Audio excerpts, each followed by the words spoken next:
Exclusif. Le plan de capture de l'État en 2025. Deuxième partie et fin.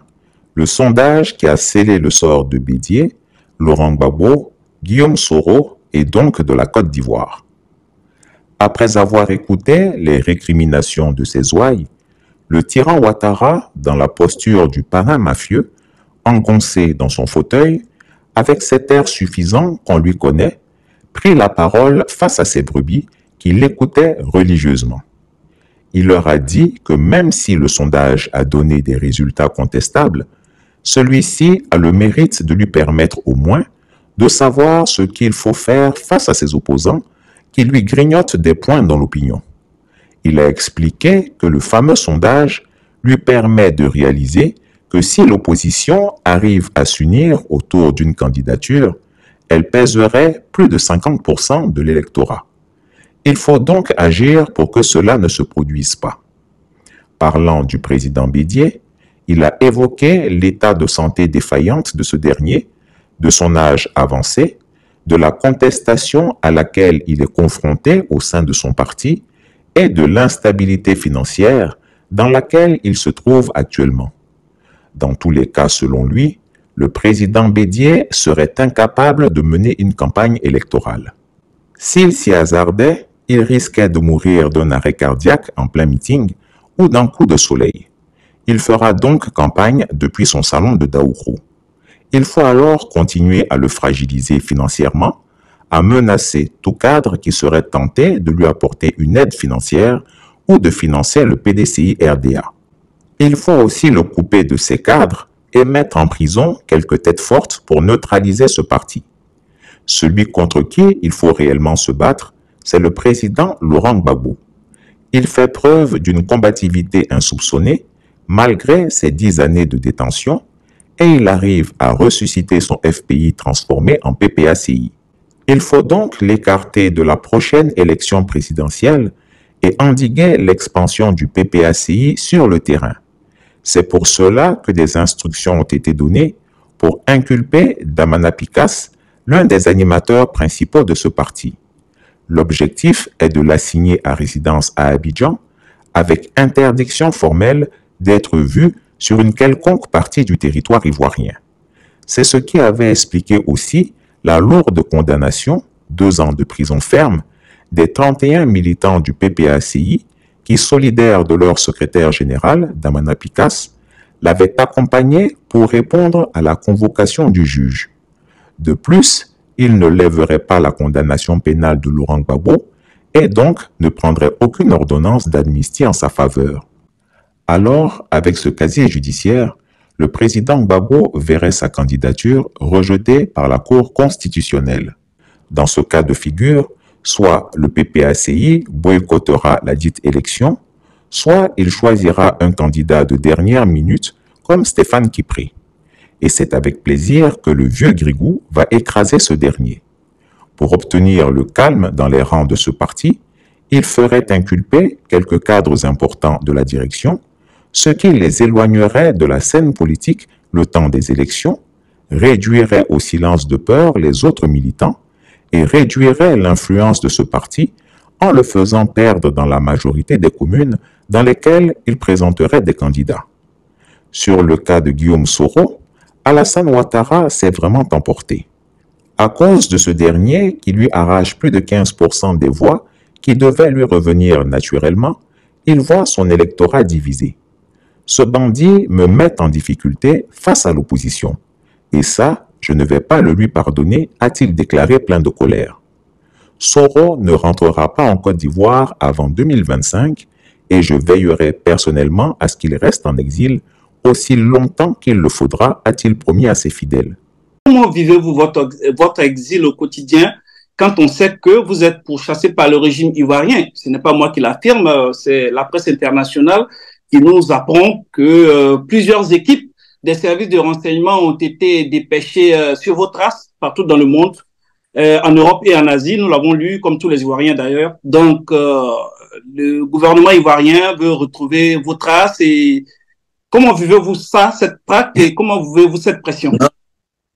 Non, monsieur Touré, je suis serein. Vous savez, j'ai pour philosophie de vie le fait que si vous devez mourir noyé, vous ne serez pas pendu.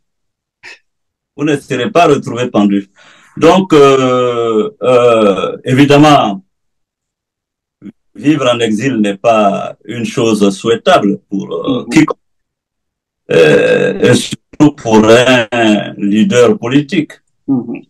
Mais je garde la sérénité, surtout quand je vois, donc, en parcourant l'histoire, des grands hommes qui ont connu tout aussi l'exil et quelquefois la prison. Voyez-vous? Donc, je suis de toute façon serein parce que je considère que l'exil n'a jamais été un frein à une carrière ou à un destin politique. Le despote des lagunes a affirmé qu'il ne prendra jamais le risque de laisser cet homme rentrer en Côte d'Ivoire et battre campagne contre Guillaume Soro, car avec une campagne électorale, on ne sait jamais. Selon lui, s'il est actif et bien financé, Guillaume Soro pourrait grignoter quelques points supplémentaires et ça, ce serait catastrophique. Je pense que il faut pas faire un psychodrame sur cette affaire d'exil, parce que je pense plutôt à nos compagnons qui sont en prison. Leur sort, leur situation est bien plus difficile que ce que nous vivons. Nous, encore en exil, on a la possibilité de se mouvoir, de nous rencontrer, d'échanger, de parler. Mais ceux qui sont en prison, surtout qu'ils sont en prison pour rien du tout, et qu'ils sont détenus maintenant 4 ans de détention pour des faits qu'ils n'ont jamais commis. Et ça, c'est important.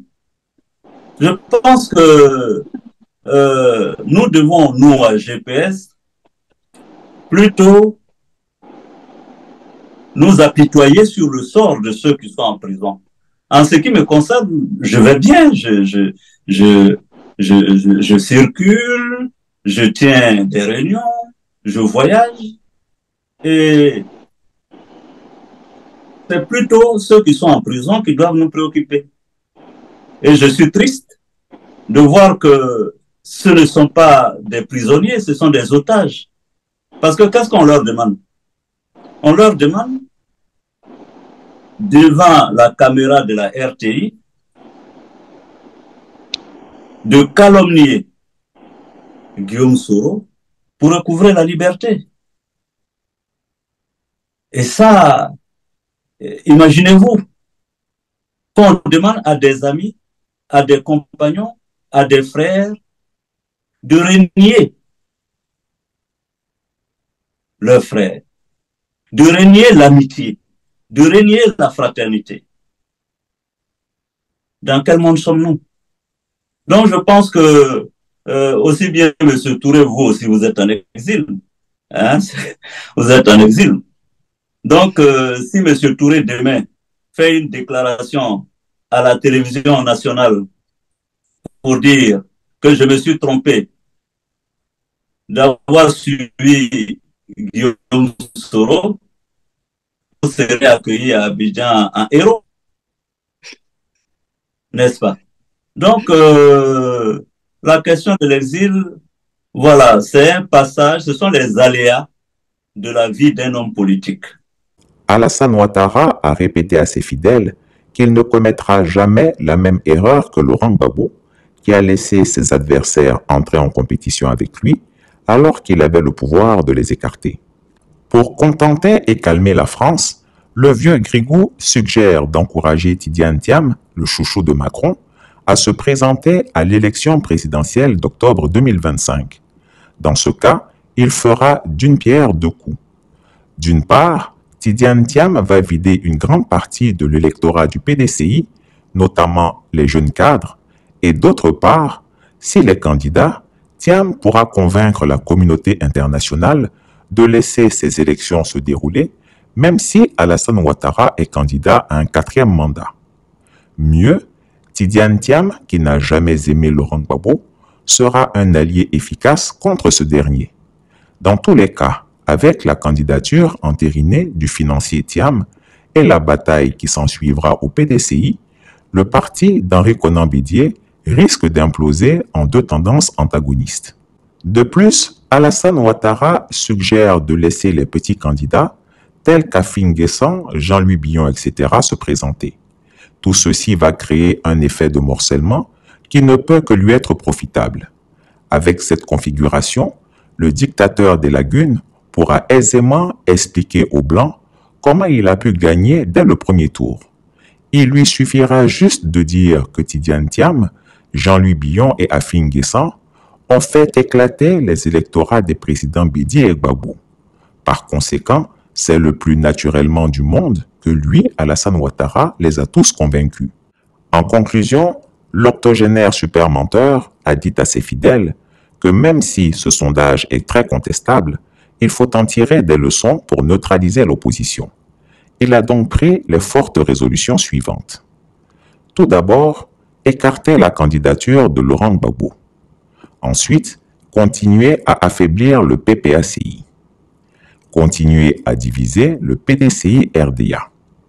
Il faut surveiller étroitement les cadres du PDCI qui ont rejoint le gouvernement et le RHDP afin de les empêcher de financer discrètement ce parti.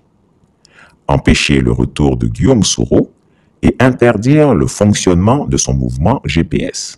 Sceller l'alliance entre le RHDP et le FPI d'Afin Guessan. Enfin, mettre en place une dotation budgétaire spéciale pour l'armée, la gendarmerie et la police pour les mettre de son côté lors de cette élection de 2025. Après avoir donné ces instructions, Alassane Ouattara a mis fin à la réunion en indiquant qu'il se rendait à Paris avec les résultats de ce sondage et rencontrerait les responsables du cabinet qui a effectué ce travail pour un réexamen des résultats de leur enquête. Il a promis de leur demander comment il se fait que lui, qui selon ses propres sondages part avec un minimum de 41% des intentions de vote, puisse se retrouver avec 25% selon eux. Alassane Ouattara va donc les convaincre de revoir leurs chiffres et leurs méthodes, car ils ont fait fausse route, et va leur demander d'expliquer à l'establishment français dont ils sont membres qu'en Côte d'Ivoire, la candidature d'Alassane Ouattara à un 4e mandat en 2025 est la seule voie de salut. Il a donc demandé à ces gens de rester sereins, que tout se fera selon ce qu'il voudra et qu'ils peuvent vaquer à leurs occupations. Alassane Ouattara a mis fin à la réunion et chacun a regagné son logis, heureux d'être le disciple d'un si grand mage des temps modernes. Je comprends que nos militants soient impatients de me voir de retour en Côte d'Ivoire. D'ailleurs, c'est là mon pays. C'est là que j'ai vocation à finir mes jours. Donc, mon pays me manque aussi. Mes amis, mes parents au village. Mais voyez-vous, je vais vous citer une phrase célèbre d'un écrivain français, Victor Hugo. J'aime à le citer, vous comprendrez pourquoi. Il a dit, fidèle, M. Touré, notez bien, hein, fidèle à l'engagement pris vis-à-vis de ma conscience, je partagerai l'exil de la liberté jusqu'au bout. Quand la liberté rentrera dans mon pays, je rentrerai. Chris Yapi ne ment pas. Retrouvez Chris Yapi sur ses 2 chaînes YouTube, sa chaîne Dailymotion, Instagram et VK.